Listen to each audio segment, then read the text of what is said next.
మాతృదేవోభవ. శృతిశీర్షముల సంచరించెడి పదస్రోతస్సు షట్చక్ర విశ్రుత పీఠములనాక్రమించిన సుధాద్యోతిస్వరూపము దుష్కృత దావానల వర్షధార మతి చిద్గీతా ప్రబోధము సంతత భక్తార్పిత మానసమ్ము లలితాతత్వము నర్చించదన్. సంతత భక్తార్పిత మానసమ్ము లలితాతత్వము నర్చించదన్. ఏబిఎన్ ఆంధ్రజ్యోతి ప్రేక్షక మహాశయులందరికీ నవజీవన వేదం అనే కార్యక్రమంలో 792వ భాగానికి స్వాగతం పలుకు. సమయము దాటలేదు కవి స్వామి ప్రబోధములాచరింప సంయమమున నిత్య జీవన విహాయ సగామిని సంయమమున నిత్య జీవన విహాయ సగామిని జ్ఞాన ధర్మపక్షములను జ్ఞాన కర్మపక్షములను ధర్మ మార్గమున సాగగజేయ అసక్త బుద్ధి మీ గమరును వాలుగాలిగ ప్రయాణము దివ్యపదాన సాగిడిన్. ప్రయాణము దివ్యపదమ్మునంటెడిన్. ఎప్పటికప్పుడు మనం ఆ రోజులు మళ్ళీ వస్తాయని దాటయిద్దండి. ఇప్పుడు మళ్ళీ వస్తాయండి. ఇప్పుడు మనం మారచ్చు. అందరూ మారడానికి మనం ప్రేరణ కావచ్చు. మహానుభావుల ప్రబోధాలకి కాలంతో నిమిత్తం లేదు. అవి సార్వకాలిక సత్యాలు. రామాయణ భారతాలంతే, శంకరాచార్య వాక్కులంతే, రామకృష్ణ పరమహంస వివేకానందుల మాటలంతే. అవి ఎప్పటికీ మనకొస్తాయి. ఎలాగా? సంయమమున నిత్య జీవన విహాయసగామిని. మన జీవితాన్ని ఒక పక్షి అనుకోవాలి. విహాయసగామి అంటే పక్షి. ఏ పక్షికైనా 2 రెక్కలు అవసరంగా, రెక్కలు లేకుండా ఎగరదుగా. అవే జ్ఞాన కర్మపక్షములు. జ్ఞాన మార్గం, కర్మ మార్గం 2 వదిలిపెట్టకూడదు. రెక్కలు లేకపోతే ఎగరలేవు. ఒక రెక్కతో ఎగరడం కష్టం. అంచేత కర్మ మార్గం ఉండాలి. కానీ అది జ్ఞాన మార్గం వైపుకి పరిణమించాలి. కషాయే కర్మభి పక్వే తతో జ్ఞానం ప్రవర్తతే. ఎప్పటికప్పుడు ఈ కర్మ ద్వారా మనం ఆ జ్ఞానాన్ని పొందుతున్నామా లేదా చూసుకోవాలి. లేకపోతే కర్మకాండలోనే కూరుకుపోతాం. అదేదో చేయడం వల్లే ఫలితాలు వచ్చేస్తాయి అనుకుంటాం. ఒక శ్రీచక్రాన్ని మీరు గమనిస్తే, దాని నిర్మాణాన్ని గమనిస్తే, అసలు శిశువు వృద్ధి, పెరుగుదల, అభివృద్ధి, అస్థి జాయతే పరిణమతే, అస్థి జాయతే వర్ధతే, విపరిణమతే, అపక్షీయతే, వినశ్యతి, మొత్తం అంతా పరిణామం అంతా తెలిసిపోతుంది. బిందు త్రికోణవ సుకోణ దశారయుగ్మ మన్వశ్రణాగదళ షోడశపత్రయుక్తం వృత్తత్రయం చ ధరణీ సదనత్రయం చ శ్రీచక్రరాజ ఉదిత పరదేవతాయాః. తాత్వికము, మంత్రశాస్త్రము ఆ లోతులన్నీ పక్కన పెట్టండి. అవన్నీ టీవీలో చెప్పే విషయాలు కావు. భౌతికంగా అసలు ఒక విశ్వ నిర్మాణానికి ముందు ఒక శిశువు నిర్మాణం. బిందు త్రికోణ వసుకోణ దశారయుగ్మ మన్వస్ర నాగదళ షోడశపత్రయుక్తం వృత్తత్రయం చ ధరణీ సదనత్రయం చ నవావరణం. సరిగ్గా 9 నెలలు, 9 అంకెలు. సృష్టికి మూలమైన నవగ్రహాలు, పంటల్లో ముఖ్యమైన నవధాన్యాలు, నవ సంఖ్య. అందుకే నవావరణ చక్రం. అది కూడా నవ, 3 3 9. సృష్టి త్రిగుణాత్మకం. త్రిమూర్తులు, త్రిగుణములు. అందుకే ప్రపంచంలో అన్ని భాషల్లోనూ 3 అంకె ఒకేలా ఉంటుంది. అది 3 3 అయితేనే 9. అందుకే 9 తర్వాత ఇంకా ఏకాంక సంఖ్యల్లో ఇంకా అంకెలు లేవు. 9తోనే ఆఖరు. అది తర్వాత పూర్ణమే 10, పూర్ణానుస్వారం. దానికి 1 2 చేర్చిన కొద్దీ పెరుగుతూ ఉంటాయి. అవే జన్మలు. ఇంకా జన్మలు పెరగకుండా మనం పూర్ణత్వాన్ని చేరాలి. అందుకే 9 అంకెలతోనే సరే, 9 రోజులే కాశీలు. ఆ పూర్ణత్వాన్ని పొందాలి. 9 అంకెను పట్టుకుని ఉండడం ఉంది. అది కర్మ మార్గంలో కూరుకుపోవడం. ఇంకా 9 గొప్పలు చెప్పుకోవడం. ఇంకా 9వ నెంబర్ రూమ్లో ఉన్నాం, 9వ నెంబర్ బెర్త్లో వెళ్ళాం, మేము 9వ తారీఖు వెళ్ళి తిరిగి వచ్చే నెలలో 9వ తారీఖున వచ్చాం. ఇవన్నీ కర్మకాండ అంట. కూరుకుపోవడం అంటుంది. ఈ కర్మ అందుకోసం కాదు, 9 అందుకోసం కాదు, 9 గొప్పలు చెప్పడానికి కాదు. దాన్ని గ్రహించడం అంటే అలాగా. బిందువు, అసలు ఏ జీవి అయినా పుట్టడానికి ముందు బిందువే కదండి కారణం. ఆ బిందువు మొత్తం విశ్వానికైతే భగవంతుడు, మామూలు మనుషులకైతే మగవాడు. త్రికోణ, ఆ బిందువు పడి పెరిగేటువంటి ప్రదేశం, జన్మభూమి. అంతే. అక్కడి నుంచి అలా వృద్ధి చెందింది. ఇంకా ఆ బీజం అక్కడ పడింది, వృద్ధి చెందింది. అక్కడ ఉమ్మ నీరు ప్రవేశించింది. అందుకే నీరు మోసుకోవడం అలా, నీళ్లు లోసుకోవడం అనకూడదు. నీరు మోసుకోవడం. గర్భం ధరించడం అంటే నీరు మోసుకోవడం. ఆ ఉమ్మ నీరు మోసుకోవడం. ఆ ఉమ్మ నీటిలోనే శిశువు తేలుతాడు. ఈ బిందువు ఒక పిండ రూపాన్ని ధరించింది, దానికి ఒక నెల పడుతుంది సరిగ్గా. బిందు త్రికోణ వసుకోణ ఆ 8 కోణంలో 8 నెలలు. ఎందుకంటే ఈ నెల తప్పింది అని చెప్పడానికి ఒక నెల పడుతుంది. నెల తప్పడం అంటే నెల దాటాకే చెప్పేది, నెల కాకుండా ఎలా చెబుతారు? అందుకే ఒక నెల అక్కడ అయిపోయింది బిందు త్రికోణ దగ్గర. వసుకోణ 8 కోణాలు 8 నెలలు వేసుకొని 9 నెలలు దాటింది. దశ రయుగ్మ తర్వాత శిశువు ప్రసవించి బయటపడ్డ తర్వాత శిశువు సరిగ్గా దశారం 10 నెలలు, సుమారుగా ఏడాది. 2 ఏళ్ళు తల్లి పాలే తాగుతాడు, తల్లి ఒళ్ళోనే ఉంటాడు. 2 ఏళ్ల వరకు తల్లి పాలివ్వక తప్పదు. 2 ఏళ్ల తర్వాత క్రమంగా తగ్గించి ఇంకా దూరం చేయాలి. 4 ఏళ్ళు వచ్చినా పాలు తాగితే పనికిరాడు. అంచే దశారయుగ్మం అనగానే 10 నెలలు, సుమారుగా ఒక ఏడాది అనుకోండి. 2 ఏళ్ళు గడిచిపోయింది. ఇది ఒక ఏడాది బయటపడిన తర్వాత 9 నెలలు అయింది. 2 ఏళ్ళు గడిచింది. శిశువుకి 2 ఏళ్ళు వచ్చాయి. బిందు త్రికోణ వసుకోణ దగ్గరికి ఏడాది వచ్చింది. 8 నెలలు గడుస్తుంది. 8 నెలలు గడిచి బయటపడ్డాడు. శిశువు ప్రసవం జరిగింది. ఆ బయటపడ్డాక దశారయుగ్మాలు సరిగ్గా ఒక 2 ఏళ్ళు గడిచింది. 10 నెలల చొప్పున 12 నెలలు అనుకోండి, ఒక 2 ఏళ్ళు గడిచింది. అక్కడ పాలు తాగే వయస్సు దాటిపోయింది. మన్వస్త్ర తర్వాత సరిగ్గా 14 ఏళ్ళు యౌవనంలో ప్రవేశించడానికి. 2, 14, 16 ఏళ్ళు. అది మన్వంతరాల లెక్కలో చెప్పారు. ఇది శిశువు ప్రకారంగా. విశ్వానికి అన్వయించుకోండి వేరే. నాగదళ షోడశపత్ర, నాగదళ అష్టదిక్కులు, ఏనుగులు 8 కాబట్టి 8, షోడశపత్ర 16, 16, 8, 24. ఈ 16కి 24 కలపన 40 ఏళ్ళు. అక్కడికి పరిపూర్ణత వస్తుంది స్త్రీకైనా పురుషుడికైనా. 40 ఏళ్లకి తాను ఎందుకు పనికొస్తాడో ఎందుకు పనికిరాడో అన్నీ తెలుస్తాయి. పెళ్ళయిపోతుంది, ఉద్యోగంలో స్థిరపడతాడు, ఏదో ఒక వృత్తిలో స్థిరపడతాడు, పిల్లలు పుడతారు. ఇక అప్పుడు స్థిరపడపోతే ఎప్పటికీ పడ్డం. ఒక పరిపూర్ణ జీవితం వచ్చేసింది. భౌతికంగా సంతృప్తి వచ్చేయాలి. ఇంకా 40 ఏళ్ళప్పుడు జీవితం ఎలా ఉందో అలాగే ఉంటుంది. ఇంకా అప్పటికి తెలుసుకోగలగాలి. వసుకోణ దశారయుగ్మ మన్వస్త్ర నాగదళ షోడశపత్ర యుక్తో పడికి 40 సరిగ్గా. వృత్తత్రయంచ 3 వృత్తాకారంలో ఉండే త్రిగుణాలకు సంకేతాలు అవి. 3 10 30 ఏళ్ళు వేసుకోండి. 40, 30, 70. ధరణీ సదనత్రయంచ భూమి ఆకారంలో చతురస్రాకారంలో ఉండేవి 3 ధరణీ సదనత్రయంచ. అవి కూడా 3 లోకాలు, 3 గుణాలు, 3 లోకాలు. 3 గుణాలకి ఈ వృత్తాకారాల సంకేతం, 3 లోకాలకి ఆ భూమి ఆకారంలో ఉన్న చతురస్రాకారాల సంకేతం. ఇది 30, అది 30 కలపండి 60 ఏళ్ళు. 40కి 60 కలపండి 100 ఏళ్ళు జీవితం అయిపోయింది. శ్రీచక్రరాజ ఉదిత పరదేవతాయ. ఇది వ్యక్తికి చెప్పాను నేను. బిందువు అది పెరిగే చోటు త్రికోణం, ఆ పైన వసుకోణం 8 నెలలు, ఆ పైన ప్రసవించాక పిల్లాడు బయటపడ్డం. దశారయుగ్మం సుమారుగా 2 ఏళ్ళు, పాలు తాగుతున్న వయస్సు. మన్వస్త్ర 14 ఏళ్ళు, అప్పటికి 16 ఏళ్ళు అయింది. నాగదళ షోడశపత్రయుక్తం 40 ఏళ్ళు అయింది. 16కి 8 కలిపితే 24, అది పెళ్ళయ్యే వయస్సు. తర్వాత ఇంకో 16 ఏళ్ళు ఆ సంసార సాగరం ఎదడం, 40 ఏళ్ళు. అక్కడ ఒక పరిపూర్ణత వస్తుంది. నేర్చుకోగలిగినవని నేర్చుకోవాలి, తెలుసుకునేవి తెలుసుకోవాలి. 40 ఏళ్ళు తర్వాత వృత్తత్రయంచ 30 సరిగ్గా త్రిగుణాలు, 3 10 30, 40, 30, 70. ధరణీ సదనత్రయించ ఇంకో 30 ఏళ్ళు, 70, 30, 100, 100 ఏళ్ల జీవితం. ఇది విశ్వానికి అన్వయించండి. ఒక బిందువు అదే బీజప్రద పిత అని భగవద్గీతలో చెప్పిన ఇది. త్రికోణాకారంలో ఉండే త్రిగుణాత్మకమైన ప్రకృతి అదే వసుకోణము, దశారయుగ్మము, మన్వస్త్రము, వరుసగా అష్టదిక్కులు, అష్టవసువులు, దశ దిశలు, 14 మన్వంతరాలు, అష్టదిగ్గజములు, తదనత్రయములు, షోడశపత్రయుక్తములు, ఇవన్నీ మొత్తం విశ్వానికి అన్వయించినట్టయితే 3 గుణాలు, 3 లోకాలు. ఇది వ్యక్తి, అది విశ్వం. ఈ వ్యక్తి విశ్లేషణ, విశ్వ విశ్లేషణ. ఈ శ్రీచక్రార్చన చేసేటప్పుడు మనం నమస్కారం చేసేటప్పుడు ఆ కోణాలు చూస్తూ ఈ భావన చేస్తే అది అర్థమవుతుంది. ఇంకా ఈ పూజ చేస్తే ఆ ఫలితం, ఆ పూజ చేస్తే ఈ ఫలితం, కుంకం ఇటువంటివి ఉపయోగించాలి, వీరు వేయాలి, వారు వేయకూడదు అంటూ ఈ నిబంధనలన్నీ పెట్టేస్తే అందులోనే ఏదో జరిగిపోతుంది. అక్కడే కూర్చుండిపోతాం మనం. దాని దర్శనంతోనే మనకి జీవితాల్లో అద్భుతాలు జరిగిపోతాయి అనుకుంటే జరగకపోతే చివరికి విశ్వాసం కోల్పోతాం. ఇదే ఎప్పటికీ ఏ దేవతార్చన చేసినా, జీవితంలో ఏ పని చేసినా కర్మలోంచి జ్ఞానాన్ని గ్రహించడం అంటే ఇదే. వెంటనే దాని నుంచి విముక్తులమైపోతామండి, హాయిగా విహరిస్తామండి. నిత్య జీవన విహాయసగామిని జ్ఞాన కర్మపక్షములను, ఒకటి జ్ఞానపు రెక్క, జ్ఞానం అనే పక్షం, రెండోది కర్మపక్షం. కర్మ చేస్తూనే ఉండాలి, దాని నుంచి జ్ఞానం గ్రహిస్తూనే ఉండాలి.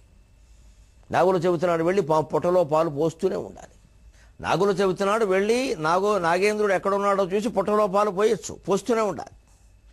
కానీ కేవలం ఏదో ఆయన కరుణ ప్రసరించి పిల్లలు కలగడానికి, వృద్ధి పొందడానికి కాదు, భయం పోవడానికి. మన జీవితంలో ఎక్కువగా భయపడేది పాముకి. పూర్వం వాళ్ళు ఎక్కువ భయపడేవారు, అస్తమాన ఇళ్లలోకి వచ్చేసేవి, నేలబారు ఇళ్ళు. సన్నిహితంగా చూడడం వల్ల పాము అంటే భయం పోతుంది, సన్నిహితంగా చూడడం వల్ల కుక్క అంటే భయం పోతుంది. సన్నిహితంగా ఉండడం వల్ల ఏ సమస్యకైనా సరే సన్నిహితంగానే ఉండి ఆలోచించడం వల్ల భయం పోతుంది. ఇది జ్ఞాన మార్గం. ఇంటి ముందు ముగ్గు పెడతాం, ముందు చుక్కలేస్తాం. ఆ చుక్కలని చక్కగా ఇలా నేర్పుగా కలుపుతారు, బ్రహ్మాండమైన ముగ్గు తయారవుతుంది. రథం అంటే రథం, ఆయుధం అంటే ఆయుధం, అమ్మవారు అంటే అమ్మవారు, ఏదైనా తయారవుతుంది. దాని నుంచి ఏం గ్రహించాలి? ఈ చుక్కలు పెట్టి మొత్తం చుక్కలన్నీ కలిపి ముగ్గు తయారు చేసినట్టే ఈ విశ్వ నిర్మాణానికి కూడా ముందు అమ్మవారు చుక్కలు ఎట్టింది, ఆ తర్వాత అవన్నీ కలిపింది, మొత్తం విశ్వం ఏర్పడింది, అనంతకోటి బ్రహ్మాండాలు వచ్చి అవన్నీ చుక్కలు. ఇది జ్ఞానం. ఇప్పుడు ఆ ముగ్గు చూడడానికి ఎంత బాగుంది. అరిసెల మీద అడుగులు వేయించి పిల్లల్ని నడిపించారు. అడుగులేస్తే అరిసెలు ఉండారంటారు. అరిసె మీద నడిపిస్తారు. అరిసె మీద నడిపించడం, అది గుండ్రంగా ఉండడం, పిల్లాడికి తీపి తిన్నా పర్వాలేదు, ఎవరైనా తిన్నా పర్వాలేదు, అందరికీ పంచిపెట్టచ్చు, తీపి పంచిపెడుతాం, ఇదంతా బాగుంది. ఇది మామూలు కర్మకాండ. దాంట్లో ఉండే జ్ఞానం ఏమిటి? తల్లి చెబుతోంది పిల్లాడికి, నాయన నువ్వు జీవితంలో వేసే ప్రతి అడుగు అరిసె మీద వేస్తున్నావురా, అరిసె అంటే తీపి. నువ్వు జీవితంలో వేసే ప్రతి అడుగు ఈ ప్రపంచానికి తీపి పంచిపెట్టాలి నాయన, చేదు పంచిపెట్టద్దు. ఇది జ్ఞాన మార్గం. ఇప్పుడు చెప్పండి, ప్రతి కర్మ వెనకాల జ్ఞానం గురించి ఆలోచించాలా వద్దా? లేకుండా ఒట్టి కర్మలు అలా చేసుకుంటూ వెళ్ళిపోదాం. ఇక కుడా ఎడమా, వెనక ముందా, తూర్పా దక్షిణమా? తూర్పుగా కూర్చుని ఏదో మొదలు పెడతామండి చదువుకోవడం, గ్రంథం లైట్ సరిపోదండి. దక్షిణంగా తిరిగితే గ్రంథం మీద లైట్ పగలు కాంతి బాగా పడుతుందండి, అలాగే చదువుకుందాం. ఏమైపోతుంది? దక్షిణంగా కూర్చుని రామాయణం చదివినంత మాత్రం వచ్చి యమధర్మరాజు ప్రాణం తీస్తాడా? లేకపోతే తీడా? కర్మ నుంచి జ్ఞానం అంటే అదే. తూర్పుగా ఎందుకు కూర్చుని చదువుకోమన్నారు? పూర్వం పూజలు అన్ని తూర్పుగా ఎందుకు చేయమన్నారు? మొత్తం తూర్పు నుంచే సూర్యకిరణాలు పడేది, ఉదయాన్నే చేస్తారు ఇవన్నీ. అందుకని గుమ్మం తీస్తే తూర్పు నుంచే సూర్యకిరణాలు పడతాయి, వెలుతురు బాగా పడుతుందని చదువుకోమన్నారు. కరెంట్ లైట్లు, ఫ్లడ్ లైట్లు ఉంటాయని వాళ్ళకి తెలియదు. ఈ లైట్లు ఉన్నప్పుడు ఎక్కడ చదువుకున్నా ఒకటే. ఇప్పుడు కూడా మనం ఏం చేయాలి? నిజంగా విద్యుత్తు పొదుపు చేసి పర్యావరణాన్ని కాపాడేది. అంటే మన ఇంట్లో మనం కూర్చుని చదువుకునేటప్పుడు ఎలా కూర్చుని చదువుకుంటే సూర్యకాంతి పడుతుందో అలాగే కూర్చుని చదువుకోవాలి. ఇలా కూర్చుంటేనే ఫలితం, ఇలా కూర్చోకూడదు అంటే అజ్ఞానంలో పడుతున్నాం అనమాట. అసలు చదువుకోవడం అనే దాని ప్రయోజనం మానేసి ఈ దిక్కు ఆ దిక్కు అని లెక్కలెట్టడం మొదలెట్టాం. ఇక్కడ చివరికి దిక్కులు మిగిలై దిక్కు లేని వాళ్ళం అయ్యాం. అందుకే ఎప్పుడు రెక్కలు రెండు, జ్ఞానపక్షం కర్మపక్షం అని ఎందుకు అంటారు అంటే, కర్మ చేస్తూనే పని చేస్తూనే దాని యొక్క తత్వం ఏమిటో గ్రహించాలి. లేకపోతే పని వృధా అయిపోతుంది, ఒట్టి పని కింద మిగిలిపోతుంది, చాలా స్థలాలు మిగులుతాయి. ఇంకా పని చేయడమే గొప్ప అనే విషయం వచ్చేస్తుంది. పని చేయడం గొప్ప కాదమ్మా, పని తత్వాన్ని గ్రహించడమే గొప్ప. పని చేయడమే గొప్ప అయితే చాలా నిమ్న వర్గాలు, బలహీన వర్గాలు, వాళ్ళంతా కష్టపడి పని చేసేవాళ్ళు ఎవరు లేరు. మరి వాళ్ళని ఎందుకు తక్కువగా చూస్తున్నారు? వాడు వీడియోని మాట్లాడుతున్నారు. పని చేయడం గొప్ప అయితే వాళ్ళంతా చాలా పనులు చేస్తున్నారు మనకంటే. పనిలో తత్వాన్ని గ్రహించాలి. తత్వాన్ని గ్రహించడం మానేసి పనుల్లోనూ అవమానాలు ఏర్పాటు చేపట్టి సమాజంలో చీలికలు మొక్కం కుక్కలు చింపిన విస్తరవుతుంది. ఇంకా పెరుగుతున్నాయి కులభేదాలు. ఈ జ్ఞానపరమైన మార్గంలో లేకపోతే సమాజం మొత్తం దెబ్బతినేస్తుంది. సంయమమున నిత్య జీవన విహాయసగామిని జ్ఞాన కర్మపక్షములను ధర్మ మార్గమున సాగజేయ. ఇటు కర్మ చేయడం కానీ అటు జ్ఞానం పొందడం కానీ ధర్మ మార్గంలో సాగడానికి, అతి తెలివితేటలు ప్రదర్శించి వంకర పనులు చేయడానికి, సంపాదించిన డబ్బులు దొంగతనంగా దాచుకోవడానికి కాదు. ఈ తెలివిని, ఈ కర్మలని దానికి వినియోగించకూడదు. మొత్తం ధర్మ మార్గంలో వెళ్ళడం కోసం ఎంత గొప్ప పథకాలు పెట్టినా కొంతమంది యొక్క లంచగొండితనం కారణంగా, స్వార్థం కారణంగా, దేశభక్తి రాహిత్యం కారణంగా ఎంత నీరు గారిపోతున్నాయండి. కష్టపడి కేంద్ర ప్రభుత్వం వాళ్ళేమో కోట్ల నోట్లు పంపిస్తారా?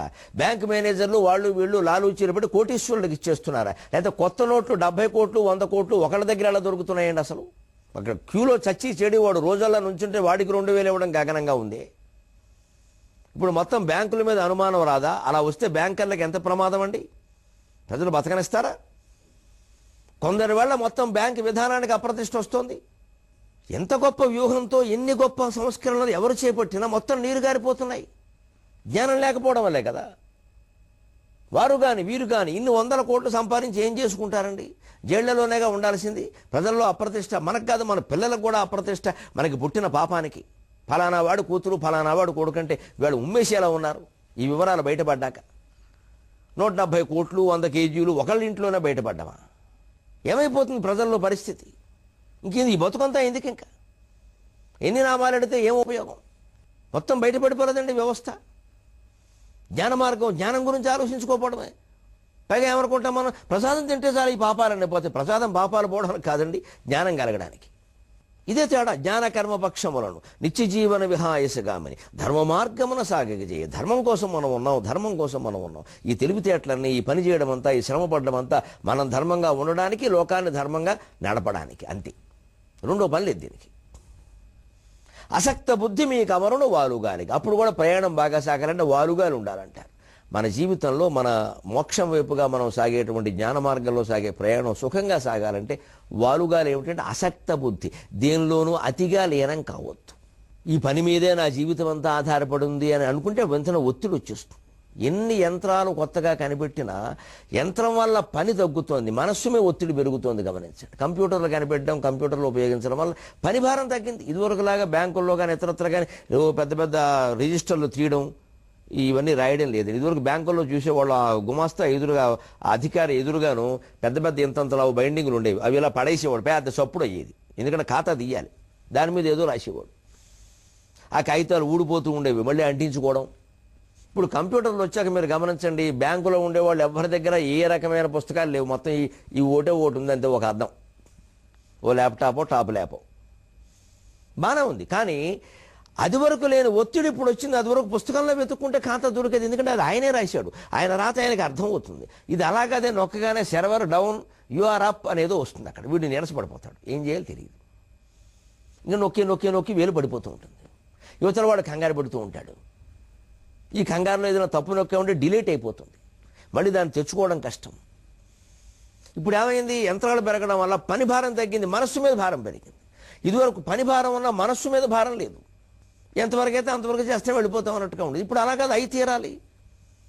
యంత్రంలో తేడా వచ్చినా మనకే తేడా వస్తుంది. యంత్రశక్తి, తంత్రశక్తి, మంత్రశక్తి అన్ని కలవాల్సి వస్తుంది. ఇచ్ఛాశక్తి, జ్ఞానశక్తి, క్రియాశక్తి అన్ని సమన్వయం కావాల్సి వస్తుంది తప్పనిసరి. ఎంత ఒత్తిడి ఇది. యంత్రాలు పెరిగాయన్నమాట, కానీ మనకేం కలిసి వచ్చింది, మనస్సు మీద ఒత్తిడి పెరిగింది. ఆ మనస్సు మీద ఒత్తిడి పెరగకుండానే చేసుకోవాలి. ఆ మానసిక ఒత్తిడి తగ్గాలి అంటే పని యందు మనకి అతి లీనమైపోయే స్వభావం పనికిరాదు. దాని మీదే మన జీవితం ఆధారపడినట్టు, అదే మనకి మూలాధారమైనట్టు, అది అయితే ఏదో గొప్ప ప్రయోజనం కలుగుతుందని, కాకపోతే సాటి ఉద్యోగుల్లో లోకు అవుతామని, మనకు వచ్చే ప్రమోషన్ ఏదో ఆగిపోతుందని, ఇలాంటి భావాలకు లోను కాకూడదు. నిమిత్త మాత్రంగా మన పని ఏదో మనం చేయడమే, అదే అసక్త బుద్ధి. రఘువంశంలో చెబుతాడు, అసక్త సుఖమన్వభూత్. దిలీప మహారాజు అన్ని సుఖాలు అనుభవించట, కానీ దేని యందు ఆయనకు ఆసక్తి లేదు ప్రత్యేకంగా. రాజభోగాలన్నీ ఉంటాయి, అనుభవించాడు అంతే. దానికేం ఆయనకేం ఆసక్తి లేదు. అసక్త సుఖం అనుభూతి. ఆ అసక్త బుద్ధి ఎన్ని భోగాలు అనుభవిస్తున్నా సరే అవి శాశ్వతం అనుకోకుండా, ఏదో మన మన పంచకట్టు ఏదో మనకు అదే శాశ్వతం, మన పుస్తకం ఏదో మనకు అదే శాశ్వతం, 2 మెతుకులు శాశ్వతం, ఇంకేం లేదు, బతుకున్నంతకాలం ఉంటే చాలు, ఏదో ఈవేళ పరుపు మీద పడుకున్నాం, రేపు బస్ స్టాండ్లో పడుకోవాలేమో చూద్దాం, అవసరం ఉంటే పడుకుందాం అనే మన మానసికమైన భావన ఉంటే హాయిగా ఉంటుంది. మీకు అమరును వాలుగాలిగ ప్రయాణము దివ్య పదాన సాగిడు. అప్పుడు దివ్యమైన మార్గంలో నడిచిపోతుందండి. త్యాగరాజస్వామి చూపించిన మార్గంలో మధ్యలో ఆయన వచ్చేస్తాడు ఖగరాజులాగా. హరి మార్గములో అందముగ వీచు సుస్వర గంధమ్మై త్యాగరాజు ఖగరాజయ్యన్ అని చెప్పుకున్నట్టే. అందుకే ఇప్పటికి కూడా సమయం దాటలేదు. ఈ ఆధునికమైన సాఫ్ట్వేర్, బ్యాంకు ఉద్యోగాలు అన్నింటిలోనూ కూడా వివేకానందుని బోధనలు ఉపయోగిస్తాయి. సమయము దాటలేదు కవి స్వామి ప్రబోధములాచరింప, సంయమమున నిత్య జీవన విహాయసగామిని జ్ఞాన కర్మపక్షములను ధర్మ మార్గమున సాగగజేయ అసక్త బుద్ధి మీ కమరును వాలుగాలిగ ప్రయాణము దివ్య పదాన సాగెడిన్ అని చెప్పి ఒక్కసారి విరక్తిగా ఒక్క మాట పడేస్తుంది. ఇంతయు చెప్పి ఏమి ఫలము ఎవరు చేసేటివారు. ఇంకో ఘట్టంలోకి వెళ్ళాలి, భయంకర ఘట్టంలోకి. మళ్ళీ ఒక భయంకర ఘట్టంలోంచి భక్తుల్లోకి వచ్చాం, అక్కడి నుంచి మళ్ళీ ఇంకో దాంట్లోకి వెళ్ళాం, అక్కడి నుంచి మళ్ళీ రామకృష్ణ వివేకానందంలోకి వచ్చాం. ఇప్పుడు ఇక్కడి నుంచి భయంకరమైన ఘట్టంలోకి వెళ్ళబోతున్నాం, తప్పదు. ప్రపంచ చరిత్ర ఇదంతా ఉత్థాన పతనాలే ఉంటాయి. చక్రం పైకెడుతూ ఉంటుంది, కిందికి వస్తూ ఉంటుంది. ఎలా పెడుతుందో చూడండి ఆ ఘట్టంలోకి. ఇంతయు చెప్పి ఏమి ఫలము ఎవరు చేసేటి వారు, వెర్రి వేదాంతమున అది ఎందురు వృధా పరితాపము గాని మానవుల్ పంతములున మానరు ప్రపంచము మొత్తము యుద్ధ బుద్ధిగా ఆక్రాంతమునైన గాని తమ కక్షలు వీడరు రాక్షసుల్ గదా. ఎంతమంది మహానుభావులు పుట్టినా కవి, ఎంతమంది కవులు, పండితులు, గాయకులు, తత్వవేత్తలు, బ్రహ్మజ్ఞానులు ఈ దేశంలో, ఈ భూమండలం మీద అవతరించిన వారు చెప్పినవన్నీ మాటలన్నీ పుస్తకాల రూపంలో సిద్ధంగా ఉన్నా, శిలా శాసనాల రూపంలో సిద్ధంగా ఉన్నా చదివేవాళ్లే కానీ ఆచరించేవాళ్ళేరే. ఇంతయు చెప్పి ఏమి ఫలము ఎవరు చేసేటివారు, చేసేవాళ్ళెవరు. వెర్రి వేదాంతము నాది ఎందురు. ఎవరైనా ఈ మాటలు చెబితే ఆ మాటలన్నీ ఇప్పుడు నడుస్తాయి ఏమిటంటే సత్యకాలపు మాటలండి. ఆయన పాపం అలా చెబుతూ ఉంటారు, ఏదో పని లేని వాడి కింద. ఆయన అలా చెబుతూ ఉంటారని టీవీలో. అలాగా ఇంకా మహానుభావులు ఉండబట్టి వర్షాలు కురుస్తున్నాయి. ఎంత తేలిగ్గా వ్యాఖ్యానం చేస్తారు. ఈ మాటలు చెప్పేవాళ్ళు ఉండబట్టి వర్షాలు కురుస్తున్నాయట. మాటలు చెప్పేవాళ్ళ వల్ల వర్షాలు కురవండి, పనులు చేసేవాళ్ళ వల్ల వర్షాలు కురుస్తాయి. ప్రకృతి సహకరించాలి అంటే పరోపకారం చేసేవాళ్ళు పెరగాలి. మనుషులు సమాజం మొత్తం యొక్క హితం కోరాలి, తన హితం కాదు, అందరూ బాగుండాలని కోరాలి. మన వ్యవసాయం వల్ల, మన వ్యాపారం వల్ల, మన ఉద్యోగం వల్ల, దేనివల్లైనా ఎవరికైనా హాని కలుగుతోంది, పర్యావరణానికి హాని కలుగుతుందని వెంటనే తగ్గించుకోవాలి. అది మానుకోకపోగా నాకు అనవసరం, నాకు వరి పంట వేస్తే నాకు లాభం రాలేదు, చేపల చెరువు పెడితే వస్తుంది అని 10 ఎకరాలు శుభ్రంగా తీసేసి చేపల చెరువు పెడితే, ఈయన్ని చూసి ఇంకోటి పెడితే, ఊరంతా చేపల చెరువులు పెడితే విషతుల్యమైన ఈ వేళ జిల్లాలకి జిల్లాలే. అన్నం తినడానికి లేకుండా పోయింది, పంట పండడం లేదు. ఎవరి స్వార్థం వారిది. మరి ఇప్పుడు ఇంక వర్షాలు ఎలా కురుస్తాయండి? ఎవడు స్వార్థం వాడు చూసుకుంటే, మేఘం కూడా తన స్వార్థం తాను చూసుకుంటుంది. నేను ఎందుకు కురవాలి అనవసరంగా, నాలోనే ఉంచుకుంటా అని ఎక్కడికో పారిపోతుంది. మీ మేఘానికి స్వార్థం ఉండకూడదా? మన ఊరికే పట్టుకొచ్చి ధారపోయాల్సిన పని దానికి మాత్రమే ఉందండి. ఆలిచిప్పలకు ముత్యాల పాపాలను ఇచ్చు స్వాతి మేఘముల దాంపత్య గరిమ అంటాడు మహాకవి జాషువా. ఎంత చక్కగా అంటాడు. ప్రకృతిలో అన్నీ ఎంతో ఉపకారం చేస్తున్నాయండి మనిషికి. మనిషి ఎందుకండి ఉపకారం చేయడంటాడు. మకరందముల తేటులకు భోజనము పెట్టు సోమవల్లరుల వింత చుట్టరికము. మకరందముల తేటులకు భోజనము పెట్టు సోమవల్లరుల వింత చుట్టరికము. ఆలిచిప్పలకు ముత్యాల పాపాలనిచ్చు స్వాతి మేఘాల దాంపత్య గరిమ. ఆలిచిప్పల, వాటికి ముత్యాల పాపల, స్వాతి మేఘాలు. ఏమి సృష్టి చేసావయ్యా? ఇవన్నీ జడ పదార్థాలకు ఇచ్చావు. జ్ఞానసాగరమైన మానవునకీక, జ్ఞానానికి బాగా ప్రతీకారం తెలుసుకున్న మానవుడికి లేదేమయ్యా? బ్రహ్మదేవుడా నీ బుద్ధి బండబడగం ఒళ్ళు మండి బ్రహ్మదేవుడా నీ బుద్ధి బండబారా అన్నాడు ఆయన. ఎందుకయ్యా పెద్ద సృష్టి చేసావు, ఏమోపయోగం? జడ పదార్థాలకి ఇంతంత పరోపకార దృష్టి ఇచ్చావా? మానవులకు లేకుండా చేశావు. మకరందముల తేటులకు భోజనము పెట్టు సోమవల్లరుల వింత చుట్టరికము. పూలతీగలు, వాటికి ఏమీ తుమ్మెదలు ఏ రకంగా చుట్టాలండి? ఉన్న తేనె పట్టుకుపోతాయి, రూపాయి పుచ్చుకోకుండా ఇస్తున్నాయి. తెల్లారగానే తుమ్మెద వచ్చి తాగుతుందని అప్పుడు గిన్నెలో సిద్ధం చేసుకుంటుంది, అతిథి కోసం తేనె సిద్ధం చేసుకున్నట్టు. మకరందముల తేటులకు భోజనము పెట్టు సోమవల్లరుల వింత చుట్టరికము. ఎక్కడిది చుట్టరికం ఈ పువ్వులకి తుమ్మెదలకి? మేనత్త మేనమావ బిడ్డలా? ఆలిచిప్పలకు ముత్యాల పాపలనిచ్చు స్వాతి మేఘాల దాంపత్య గరిమ. స్వాతి మేఘాలకి ఆలిచిప్పలకి దాంపత్యంట. అవి ముత్యాల పాపలు పుట్టేట. ఆ స్వాతి జీనుకు వచ్చి ఈ ఆలిచిప్పలో పడ్డం ఏమిటి? ఊరికే మామిడికాయ గీక్కుందుకు ఉపయోగించే చెప్పది.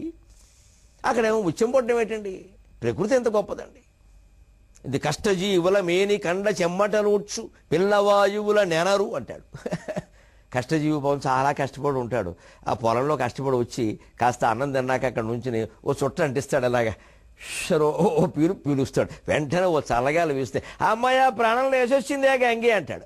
వాడు ఆవిడ అన్నం తెచ్చింది. అందుకని నేను చూశాక నాకు లేచొచ్చింది మావ అంటుంది ఆవిడ. ఈ లేచి రావడం ఏమిటో మనకు అర్థం కాదు. ఎంత ఆనందం అండి. ఆ సరసాలు ఎంత బాగుంటాయి పల్లెటూరు వాళ్ళవి. చాలండి జీవితంలో అనుభూతి. కోటీశ్వరుడికి ఉందా అనుభూతి? శుభ్రంగా బెల్లం తెచ్చిన అన్నం తినేసి ఆవిడకి కూడా మిగలకుండా అక్కడ కూర్చొని ఓ చుట్ట కాల్చి గాలేస్తుందా భలే ఎక్కడే బాగుంది ఇంటికంటే అంటాడు. నీ దగ్గర కూర్చుంటే నాకు బాగుంది మావ అంటుంది ఇవిడ. ఏమి సరసాలు, ఏమి సరదాలండి. పల్లెటూళ్ళలో మా చిన్నతనంలో చూసి పెళ్ళైతే ఇలా ఉండాలి కావచ్చు అనుకునేవాడిని నేను. వాళ్ళ నుంచి నేర్చుకున్నావాడు నిజంగా, శ్రామికుల నుంచి. వాళ్ళకి పిల్లవాయువులో నెనరు అన్నాడు జాషువా గారు. కష్టజీవుల మేని కండ చెమటలుడ్చు. ఎంత కష్టపడినా అతని చెమట మీద ఒక్కసారి ఇలా పిల్లవాయువు ఇలా వేసేసరికి అమ్మయ్యా ఈ చెమట పట్టి కదా గాలి ఎంత బాగుంది. మరి అంతగా ఏసీ రూములో ఉంటే గాలి ఏమిటి? చికాకొచ్చి కట్టేస్తాం. జీవితంలో ఎన్ని అందమైన దృశ్యాలు ఉన్నాయండి రూపాయి ఖర్చు లేకుండా పొందేవి. అదే అంటున్నాడు జాషువా కవి. ప్రకృతిపరమైన జడ పదార్థాలకన్నిటికీ ఎంత పరోపకార నైపుణ్యం ఇచ్చావు. జ్ఞానసాగరమైన మానవునికి. జ్ఞానసాగరం చెప్పుకుంటున్నాడు, 3 పుస్తకాలు రాశాడు. ఈ మానసిక ఇవ్వలేదేమిటయా పక్కవాడికి ఉపకారం చేయడు? ఏం బుద్ధి ఇది అని బ్రహ్మదేవుడా నీ బుద్ధి బండబార అని ఆయన తిట్టాడు. ఒళ్ళుమండి ఏం చేసేవాళ్ళ పెద్ద సృష్టి, నాకు ఇచ్చుంటే వేరుగా చేసేవాడు అన్నాడు. మహాకవులు అలా చెబుతారని నిజంగా. అందుకే ఇంతయు చెప్పి ఏమి ఫలము ఎవ్వరూ చేసేది వారు విర్రి వేదాంతము నాదియందులు వృధా పరితాపము గాని మానవులు పంతములోన మానరు. ఊరికే బాధపడ్డారు కానీ మనుషులు పంతాలు మానరయ్యా అంటే వెంటనే కవినాడు. ఏమైంది? ఉన్నట్టుండి ఎలా మారిపోయి ఉంటే ఉండో 23.5 గంటలు ఆగు. దిక్కుమాల యుద్ధం ఒకటి వచ్చింది చరిత్రలో, చెబుతా. నీకు ఓపుకుంటే తట్టుకుని విందువు కానింది. అంతవరకు మనం ఆగుదాం, అంతవరకు తెలుగులో ఆ యుద్ధాలు కూడా తెలుగులో చేసుకుందాం.